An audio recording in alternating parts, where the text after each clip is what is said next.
Okay, this video is going to be going over 10.1 and the first half of 10.2, circles. So we're going to start by learning our circle terminology. So if we were to have a circle, this would be the center point. The center point is how you're going to name your circle. And you're going to use a capital letter. So here we could call this circle C, or we could draw the circle with the center point and put the name of our center point. So it's called circle C. So either one of these two ways is correct. Now next, we have a radius, which is a line segment drawn from our center point to any outside edge of our circle. Okay, and radius is denoted with a lowercase r. So we have radius, and we're going to use a lowercase r. Next we have diameter, which is going to be a line that goes through the center point from one side of the circle to the other. Diameter, and we're going to use a lowercase d with that one. All right. Next, we're going to have what's called a chord.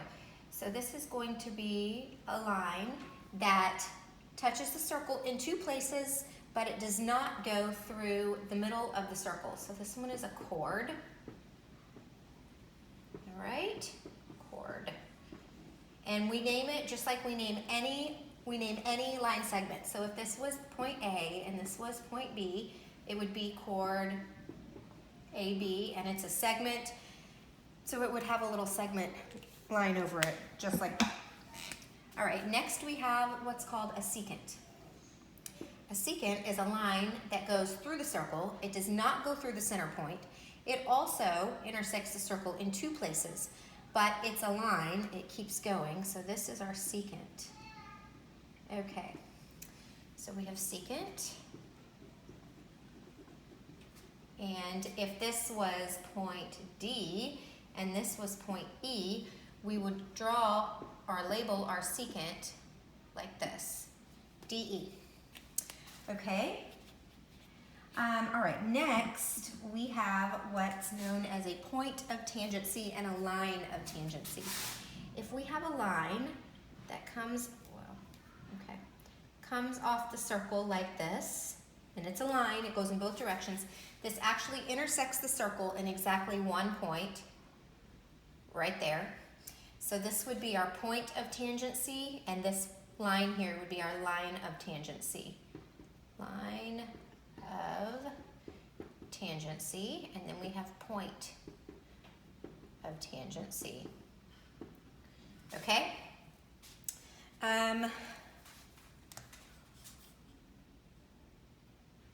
Okay, I think that's it. All right, so there's our terminology for this section of circles. All right, let's move on. All right, so now we're going to learn about different lines and points of tangency. So if we have a circle, like so, and here's our center of our circle, and we have another circle that shares the same center. So this center is the same for both circles. Then this is what you call concentric circles.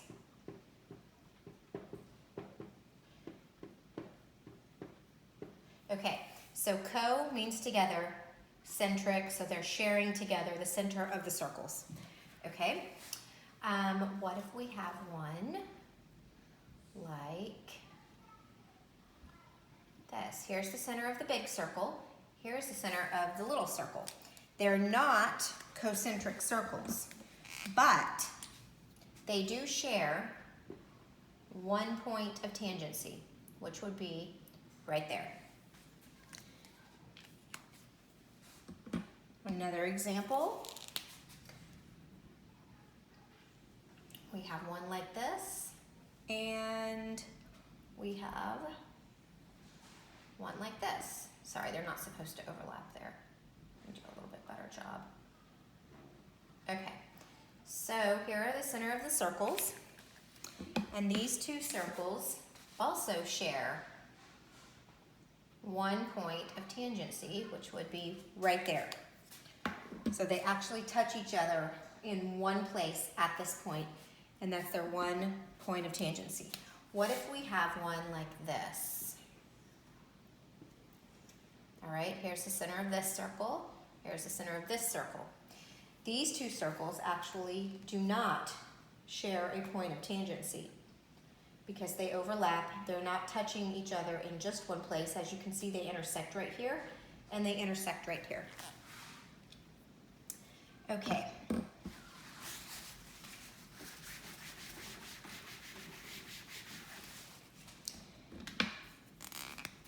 So now we're going to learn about common tangencies. So if we have, let's just use this example again. We have these circles and we have the centers right here.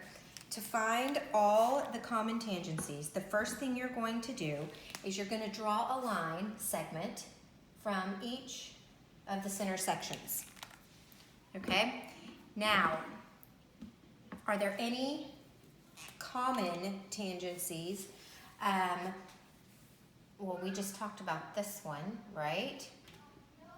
Okay. But are there any other tangent lines that can be drawn that will touch both circles? And there are. We can draw one here. It doesn't touch them in the same place, but the same tangent line is going to intersect both circles. And we can draw one right here. So this design of circles would have three common tangencies. Three common tangents, okay? The green ones are exterior tangents, and the red is going to be an interior tangent. Okay, let's look at a different design. What about one like this?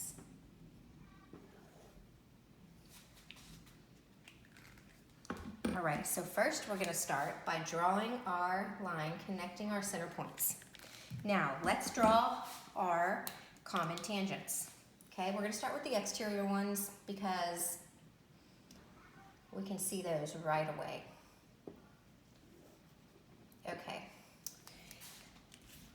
Do we have any interior common tangents? Well, we don't have one like this because the circles aren't touching. However, we can draw one. Let's see.